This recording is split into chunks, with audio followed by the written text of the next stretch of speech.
سمجھ لیں کہ یہ ستارہ جو ہے نا، سمجھ کے لیں، اب ہمیں سائنس نے بھی بتا دیا کہ ستارہ، اور قرآن پاک نے بھی بتایا ہے بالکل اسی طریقے سے پے در پے بتایا ستاروں کی کہ کیا حالات. سورہ واقعہ میں کہا نا، سورہ واقعہ میں 75 نمبر آیت میں کہ میں قسم اٹھاتا ہوں ستاروں کے گرنے کی جگہوں کی. اسپیس ٹائم کا کرویچر واپس آ جائے گا.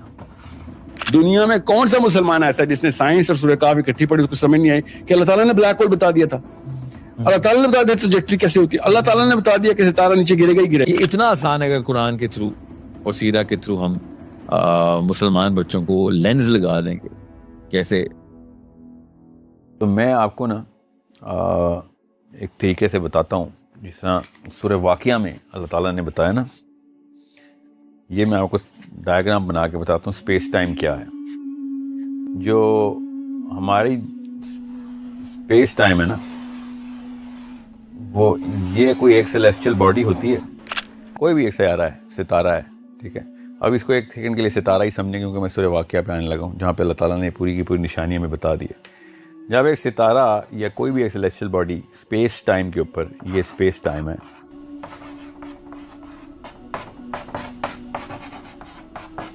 اس کے اوپر اپنا وزن ڈالتی ہے، تو یہ جو کرویچر بنتا ہے نا، یہ کرویچر باقی کی تمام تر چیزوں کو اس کی طرف پل کرتا ہے. اس کو ہم گریوٹی بولتے ہیں، ٹھیک ہے. یہ بات اس کو آپ نے مد نظر رکھنا ہے. میں یہ 2 ڈائمینشنل پکچر بنا رہا ہوں، اصل میں تو یہ ملٹی ڈائمینشنل کرویچر ہوتا ہے. اب سمجھ لیں کہ یہ ستارہ جو ہے نا، سمجھ کے لیں، اب ہمیں سائنس نے بھی بتا دیا کہ ستارہ، اور قرآن پاک نے بھی بتایا ہے بالکل اسی طریقے سے پے در پے بتایا ستاروں کی کہ کیا حالات ہوتے ہیں. تو ستارہ جب اپنا ویٹ، اپنا میس بڑھانا شروع کر دیتا ہے، اور اس کے اندر ایک خاص ایلیمنٹ جو ہے وہ اس کی جو ہے نا ڈینسٹی بڑھ جاتی ہے. اب میں اوور سمپلیفائی کر رہا ہوں، میں انگریزی ذرا کم استعمال کرنا چاہ رہا ہوں. تو جیسے ہی اس کا وزن اب بڑھنا شروع ہو جائے گا، تو یہ اس کے کرویچر کو اور یہاں سے لے کے یہاں پہ لے آئے گا. ستارہ اب ادھر آ جائے گا، ٹھیک ہے. اور یہاں سے کرتے کرتے یہ ادھر، جیسے اس کا ویٹ اور بڑھنا شروع ہوگا، اس کا میس ایکومولیٹ ہونا شروع ہوگا، اس کو ہم بلیک ہول بولتے ہیں ہم، ٹھیک ہے. اب مسئلہ یہ ہے کہ بلیک ہول یہ نہیں ہے. سائنس جتنا مرضی ترقی کر لے، قرآن پاک نے اس کو کس طریقے سے بتایا، اس پہ غور کرنے کی ضرورت ہے ہم سب کو. یہ غور سے دیکھیں اب آپ کہ اللہ تعالیٰ نے سورہ واقعہ میں کہا نا، سورہ واقعہ میں 75 نمبر آیت میں کہ میں قسم اٹھاتا ہوں ستاروں کے گرنے کی جگہوں کی. یہاں پہ ستارہ آ چکا ہے اب اپنا ویٹ میکسیمم گین کر کے. مسئلہ ہے سائنس یہاں پہ دیکھ سکتی ہے نا، اب یہاں پہ تو اتنی زیادہ میکسیمم پل ہوتی ہے اس کی گریوٹی کی کہ لائٹ بھی آگے نہیں جا سکتی. لائٹ بھی جتنی نکلتی ہے ستارے سے واپس کھینچ لی جاتی ہے، اتنی زیادہ کھینچ ہے اس کی، کشش ہے اس کی. یہاں پہ ہمیں نظر آتا ہے وہ بلیک ہول جو کہ ہمیں تصویروں میں نظر آ رہا ہے. یہ ہے وہ بلیک ہول. اب اللہ تعالیٰ نے تو کہیں نہیں کہا کہ ستارے کے ختم ہونے کی، اللہ تعالیٰ نے کہا ہے ستاروں کے گرنے کی جگہ. اور سمجھیں اس بات کو، اللہ تعالیٰ یہاں پہ بڑے آسانی سے کہہ سکتے تھے کہ ستارہ جہاں پہ بھسم ہو جاتا ہے، یا ستارہ اپنی جو مٹیریل ہے وہ بالکل ڈسپرس ہو جاتا ہے اس کا. ایسا کسی بھی قسم کا قرآن پاک بالکل پوری طریقے سے آ رہی ہے. ہم جہاں سے بھی دیکھیں گے ہمیں یہی نظر آئے گا. یہ اللہ حصہ تو، یہ ستارہ تو نظر آ ہی نہیں رہا. ستارہ تو اصل میں اپنی حیثیت میں موجود ہے، مگر ہمیں نہیں نظر آ سکتا. جدھر سے بھی دیکھیں گے آپ، جس مرضی اینگل سے دیکھیں گے، کیونکہ یہ بھی تو خیر 2 ڈائمینشنل پکچر ہے نا، اس کو آپ ملٹی ڈائمینشنل میں دیکھیں گے تو ستارہ کہیں چلا گیا ہے. یہ پورا کا پورا اس نے یہ کرو بنا دیا ہوا ہے.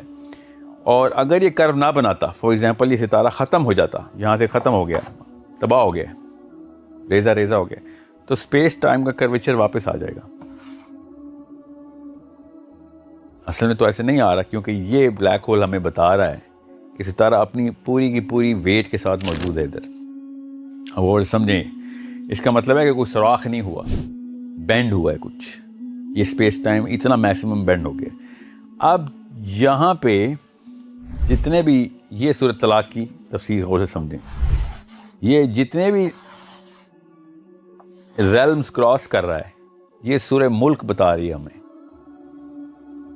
کہ یہ تمام تر سماوات کو کراس کرتا ہوا نیچے تک جا رہا ہے. کہاں پہ جا رہا ہے ہمیں بھی نہیں پتا. یہ اللہ تعالیٰ نے بتایا کہ اگر تم جان لو، 76 نمبر آیت میں، کہ میں جو یہ قسم اٹھا رہا ہوں یہ کتنی بڑی قسم ہے.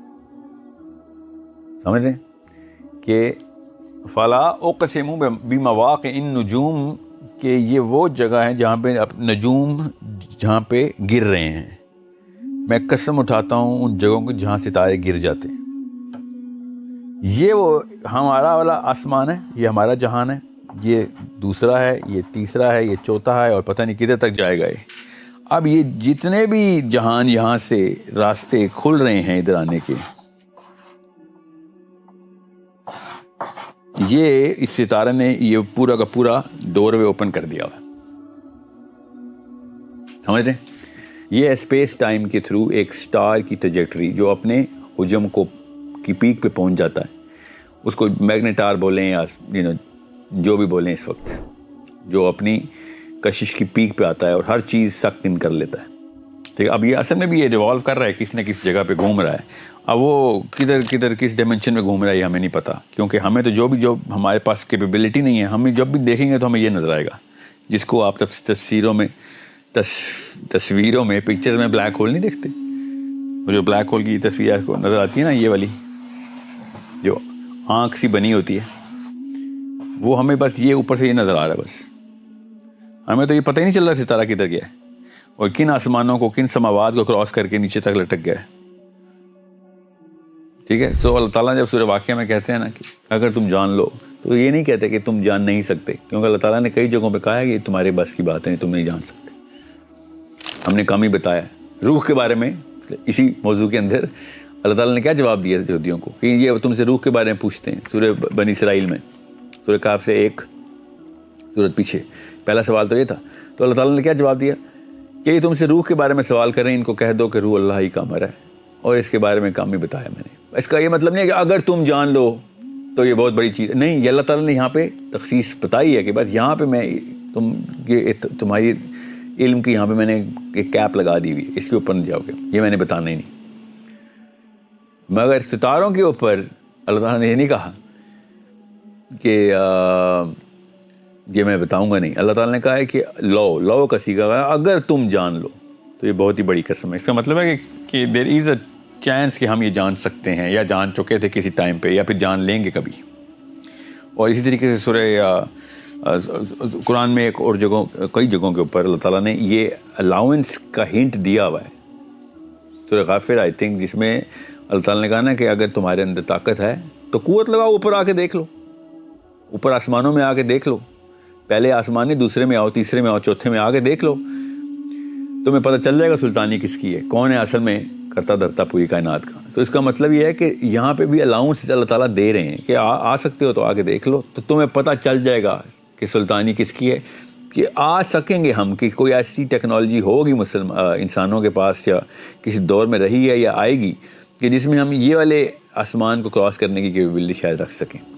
اب یہی میں آپ سے کہہ رہا ہوں کہ ایک ٹائم پہ رہی ہے، اور وہ سائنس اور فزکس کے لاز کے تھرو نہیں رہی، مگر وہ رہی ہے. وہ جس بھی ٹیکنالوجی کے تھرو یہ پورا کا پورا سسٹم اسٹیبلش کیا گیا ہے، ڈسکور کیا جائے گا، وہ پہلے نوح کے ٹائم پہ، ادریس کے ٹائم پہ، ذوالقرنین کے ٹائم پہ، اور پھر کیا پتہ دجال کے ٹائم پہ، کیونکہ لگ تو ایسے ہی رہا ہے. اب اس کے تھرو میں آسان کر کے آپ کو بتا دوں، معراج کی جو حدیث ہے نا، اس میں پہلے آسمان کے اوپر آدم علیہ السلام کی ملاقات ہونا، دوسرے آسمان کے اوپر باقی کے تمام انبیاء کی اپنی اپنی لسٹ ہے، چوتھے آسمان کے اوپر ادریس کے ساتھ ملاقات، چھٹے آسمان کے اوپر موسیٰ، ساتویں آسمان کے اوپر ابراہیم علیہ السلام. یہ سارے کے سارے نبی علیہ السلام سے ملاقات کر رہے ہیں، بات چیت ہو رہی ہے، یہ کہیں نہ کہیں پہ تو موجود ہیں. تو سورۃ طلاق پوری طریقے سے اسٹیبلش ہو جاتی ہے کہ ہر جگہ کے اوپر اسی کائنات کے اندر الگ الگ سماوات میں یہ تمام لائف ایگزسٹ کر رہی ہے. دنیا میں کون سا مسلمان ایسا ہے جس نے سائنس اور سورہ کہف اکٹھی پڑھی، اس کو سمجھ نہیں آئی کہ اللہ تعالیٰ نے بلیک ہول بتا دیا تھا. اللہ تعالیٰ نے بتا دیا ٹریجیکٹری کیسے ہوتی ہے، اللہ تعالیٰ نے بتا دیا کہ ستارہ نیچے گرے گا ہی گرے گا، اور ابھی تک سائنس کو پتہ نہیں بلیک ہول میں کیا ہے. اور قرآن نے واقعہ میں بتایا نا، قسم اٹھائی ہے، فلا اقسم بمواقع النجوم، کہ میں قسم اٹھا رہا ہوں کہ اس سے بڑی کوئی قسم نہیں ہے. بالکل، اللہ اکبر. کہ اس سے بڑی کا مطلب کیا ہے کہ وہ ستارہ اس جگہ سے ڈراپ ہو کے کسی اور سے آسمان میں گر رہا ہے. کیونکہ آسمان تو سفیریکل فلیٹ نہیں, تو اپنا صفیہ چھوڑتا ہے اور اگلے آسمان میں ٹرانسفر ہو جاتا ہے اور وہ واقعی میں ہول بن جاتا ہے. آئرونیکلی اب کہیں جا کے اس کو بلیک ہول بولا سائنس نے, ورنہ ہم عین ہمیہ بولے جا رہے ہیں. بالکل عین ہمیہ کی عربی اصل میں بلیک ہول ہی ہے. ہمیہ از بلیک مارٹ, عین از آنکھ. Okay, so the question is, it's not, that's not the point. The point is, Quran was talking to the Nobel Prize winners. Quran was speaking to it. اسی وجہ سے جتنے بھی astronomers ہیں نا, ان سب کو پتا ہے کہ ان کے ڈیڈی اصل میں مسلمان ہیں, جنہوں نے اصل میں جسٹ لگائی تھی پہلی.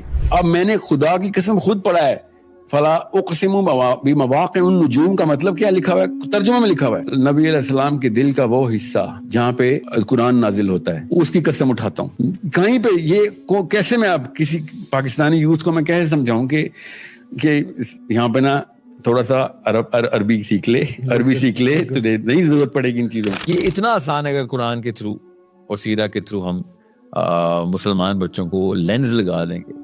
کیسے, میں کوئی مثال دیتا ہوں. عبداللہ بن عباس سے رضی اللہ عنہ سے صحابہ نے پوچھا کہ اذا شمس کورت, یہ اللہ تعالیٰ نے کیا کہنا چاہ رہے ہیں؟ یہ آسمان میں سے سب سے بڑا آگ کا بولا, یہ بجھے گا کیسے؟ How is this gonna go dark? عبداللہ بن عباس نے کہا اپنی پگڑی اتار, پگڑی لی, پگڑی کھولی اور پگڑی رول کرنا شروع کر دی. ابھی جو بھی دیکھ رہے ہیں گوگل کریں کہ ایک سٹار جب اپنی ڈیتھ پہ ہوتا ہے وہ اس کی شکل کیا ہوتی ہے, تو آپ کو پتہ چلے گا کہ وہ the turn of the turbine exact اسی طرح اسپائرل ہو کے اپنی سنگولیرٹی کی طرف موو کرتا ہے. 1400 سال پہلے اللہ کے نبی صلی اللہ علیہ وسلم کا ٹرین صحابی وہ والے فینومینا کو بتا رہا ہے جو آج ہم صرف تھیورائز کر رہے ہیں. obviously you know this is the epitome of physics. This is the epitome of physics.